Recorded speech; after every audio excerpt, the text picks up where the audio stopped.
Hey, Hey, how you doing? I'm good. I'm good.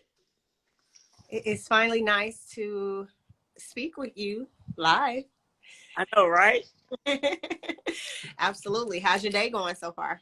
Man, I can't complain. It won't do no good. Oh, how was your show in Chicago? It was great. It was great. Chicago showed a whole lot of love. They always show me a lot of love. Mm. Yeah, I love Chicago. I miss it. You see, I'm at home in Arizona now, but I miss Chicago. Oh, we coming to Arizona. We coming to Phoenix. Really? When? Okay. I'm not for sure what date, but I know they said we coming to Phoenix. To Phoenix? Okay. Well, I will definitely be at your show. Oh yeah. And Please believe it. I always tell people when you come to my show, come prepared to laugh. Well, you are definitely hilarious and you are funny as hell. I gotta say that. Thank you so And, much. and everybody loves to laugh. So tell me what got you started in comedy? I was always a class clown. I re- I used to always join people in school, and I got to that point to where I would talk about you so bad to where you would want to fight me. That's how good I got at talking about people, and I did music, and I never thought about doing stand-up comedy, but Lisa gave me a chance to get up on stage and showcase my talent, and it was history from there. Well, you are killing the game. So you are definitely hilarious. Thank you. So I'm glad you decided to pursue your dreams and, make everybody laugh. We definitely appreciate you. Thank you. I thank you. Yeah. So what would you say is one of your funniest jokes? My funniest jokes is long. It's hard to say. When you've been doing comedy for 20 years, it's hard to say which one of your Right. funniest jokes. Because I used to have this set that I would do, and I would always close on this joke. And it went from doing this joke to this joke. And I was like, man, they already getting hip to hearing this same joke to close on. So I was like, I got to switch the game up. So what I did was I started finding other jokes to close with. And I started realizing I got more closing jokes than anything. Hey, hold on 1 second. I started realizing I got more jokes to close on. So I just kept pushing my own jokes. And for it's hard to say which one is my funniest joke. Come in here, Royalty. I got a lot of them. So who would you say inspired you? Who were some of your favorite comedians that inspired your work? It's I got a lot of them. Now Ricky Smiley, I'll have to say. Oh, he is hilarious. Ricky is one of my mentors. Ricky used to sit on side the stage and write down everything I was doing wrong and tell me, hey, look, go fix it. You know what I'm saying? Most of the time when local acts go in front of headliners don't even get to see the opening acts. But I was able to be there, and Ricky was able to see my set and direct me and critique me to get my set right. Once he was able to do that right there, hold on 1 second. And Royalty, Keyshawn downstairs. She's in there. So when he taught me how to critique my work and put all my jokes together, I was like, okay. But how do you remember all this stuff? And then a guy named Cletus Allen Jr. out of Memphis, he said, what you do, you record your jokes, you record your set, you listen to it over and over. Once you remember it by heart, because the more you listen to it, the more you remember it. The more you remember it, now you can go to put the stuff in order. Once you go to put stuff in order, before you know it, you remember the whole set. And as you get new jokes, you take away some jokes and add the new jokes in. And let's see, because you got Ricky, you got Cletus Allen Jr., you got D-Ray Davis, him and his security guard. They listen to me on the road. They pull when these are heavy hitters in the comedian game. Okay. Yeah. So D-Ray will be in the dressing room. Sometimes I'm not thinking that he's listening. And when he come on, he'll be like, hey, Jessie, that was good, but take this out. try this. If it don't work, we'll try something else. And if I do a new joke, he'll be like, hey, I like that joke. Hey, so, you know, to come in with the heavy hitters and they listen to me and critique me, you know, a lot of the people that I be wanting to meet and see, like when DC Young Fly came out, the B. Simone's, I'm like, man, I couldn't wait to meet them. But when they met me, it seemed like they were more happy to meet me than I was to meet them. So, well, you 20 years strong in the game. I mean, you definitely an inspiration to up and coming comedians. Tell me, what's something that what's some good advice you would give to someone who wants to, you know, jump into comedy? keep doing what you're doing. Because what I do may not help you. Whatever you're doing to get you to where you at, work 2 or 3 times harder, 4 or 5 times harder because whatever got you here to meet me, to talk to me, and you think I'm this big person, just imagine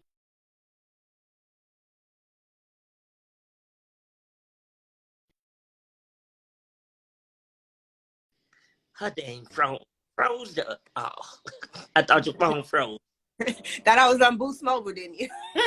Yeah. No, it's this Instagram.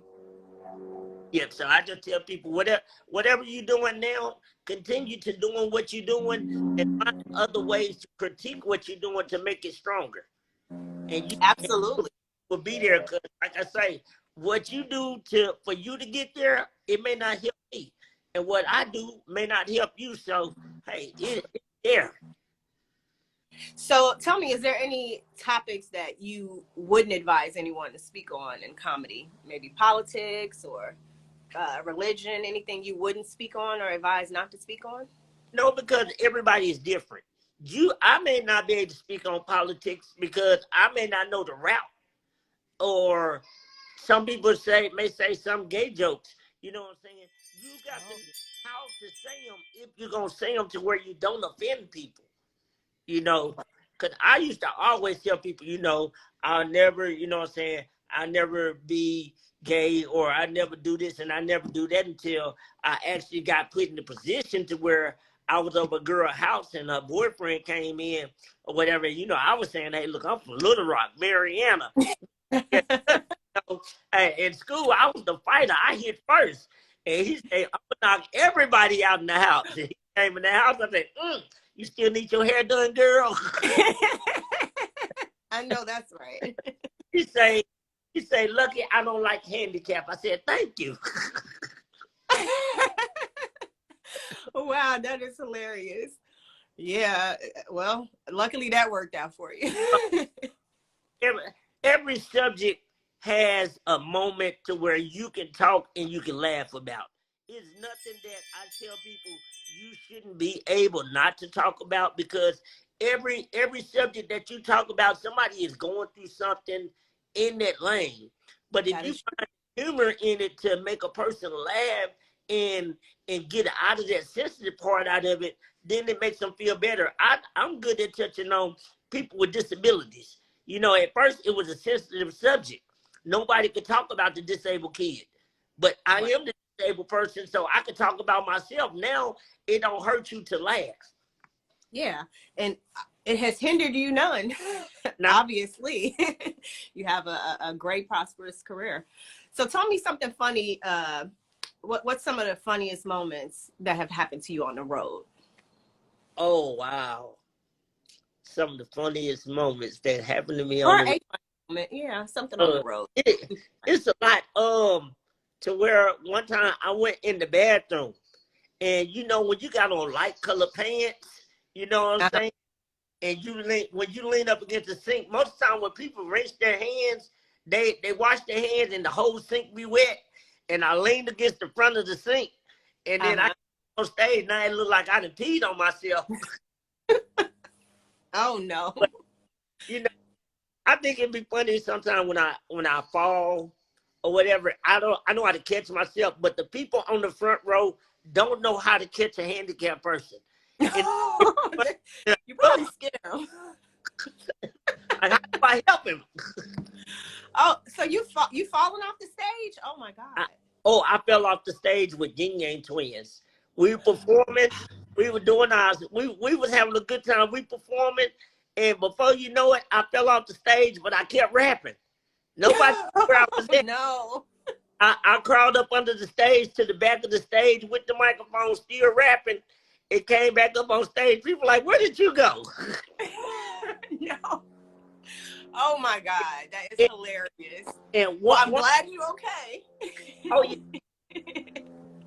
And the Yin Yang Twins, that's interesting. You said you like music, right? Yeah, I'm in the music game over 30 years. Okay. So who are you now? Like currently, who are you listening to? What's in your Rolodex of music?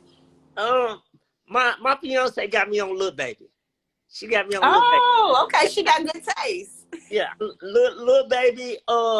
What's the I don't know his name. Kodak Black. Oh yeah, I like No Flock, and I like Kodak Black. It is in music. It really depends on where I'm at or what I'm doing. Cause if I'm driving, I listen to a lot of gospel. I listen to like Tim Rogers and the Fellas, Lee Williams. You know, R.I.P. Lee Williams. I got a chance to tour with him on this farewell tour. But I listen to a lot of gospel and blues, and I listen to a lot of the R&B music. Not the same as R&B music that I grew up on. R&B music, R&B music that we grew up on, we call that baby making music. Absolutely. This music now, this is not nowhere near baby making music. R&B music now make you wanna fight. You know, yeah. You think about it. I think you got some out here that I don't know, so I can't speak on everybody. But one of the one that I can say that's still in the game from back then and now and still putting out music that you can listen to and maybe make a baby on is maybe Chris Brown. Oh yeah, Chris Brown. I like Chris Brown. What about Usher? I like Usher too. Yeah. Usher, you got Usher, you got Tank. You know what I'm saying? But I'm just saying, like, the R&B music has changed so much to where it's not no more time Philly back again. You know, no more no more bumping and grinding. Ain't no more bumping and grinding. You remember back in the day, you used to go to a dance where they play 2 or 3 fast songs, 1 slow songs. No slow songs no more. It's dancing fast all night. My legs can't handle that. My legs are not 3 hours of just. Oh wow. Yeah, it's definitely not the same. Well, you got good taste in music, so I definitely could appreciate that. That's very good. So what can we look forward to in the up and coming future? You say you're going to be in Phoenix. Any other places? Or do you go out of the country ever? Yeah, I've been before, but you know, I don't got nothing planned out of the country. I know right now this weekend I'm in Arlington, Virginia, Friday and Saturday, and I'm in Baltimore Sunday. We got our own show in Little Rock coming up in Little Rock, Arkansas, February the 12th. So y'all don't want to miss that. Me, Cheating Ads, Myron, Player Move, and D So Funny. It's the Love and Laughter Love to Laugh comedy tour for Valentine week. Oh, okay. Well, that's for all you guys who looking for something to do ahead of time for Valentine's Day. Check them out. Yeah, tickets on there right now on Eventbrite. Okay. I gotta thank some of the people that I've been touring with, because without them helping me tour, you know what I'm saying, that's been keeping me working. Kerwin Claiborne, 4 years. Ricky Smiley, 4 years. D. Ray Davis, 4 to 5 years. So Tim Bay been giving me opportunity, and all the other people that's been giving me opportunity. But these are the main people, and Elton Pope been having me working over 10 years. You said, oh, wow. Y'all can look forward to, I know I'm not supposed to say this, but I'm going to go and tell you all. I'm writing on my own. It's called Jessie and Myron. It's the Jessie and Myron TV show. It's about Myron. Yes, it's about Myron living with his disabled cousin, and we don't get along. And his dad passed away, and wanted us to his wishes before he died. He wanted us to get along and live together. and to really make things up between each other. Keyshawn in there. Oh, that is a big, huge blessing. I definitely will be tuned in. That sounds so interesting. I could just imagine I'm going to be cracking up. Man, I see a lot of your skits on your page, and I'll be like, oh my God, this man is just funny. You don't know what hilarious.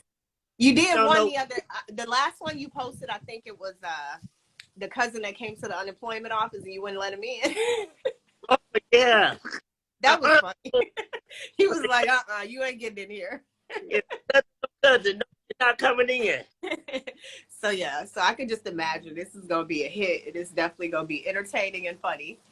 Yeah, I want people to fall in love. You know, when you watch TV shows, you fall in love with the characters.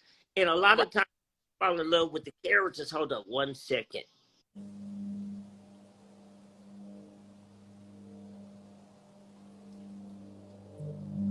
Okay. You fall in love with the character. And when you fall in love with the character on TV set and they come off set and you meet them in person, you're like, hey, not the same person that I fell in love with. But I want this TV show to be something that if you fall in love with on set, it's